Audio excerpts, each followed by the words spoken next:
Now click on transparency and decrease it.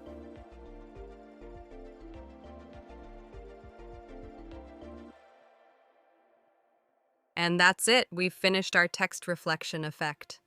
Here's a recap of what we've done today. Added text. Added background image. Use Transform Image app to give a standing effect and reflection effect. Added shadow. Saved as a PNG. Use Liquify app to add a melting effect. And finally adjusted the transparency. And that's all for today's video. I hope you like this tutorial. If you do, like, share, and subscribe to the channel to learn more about Canva. See you in the next video.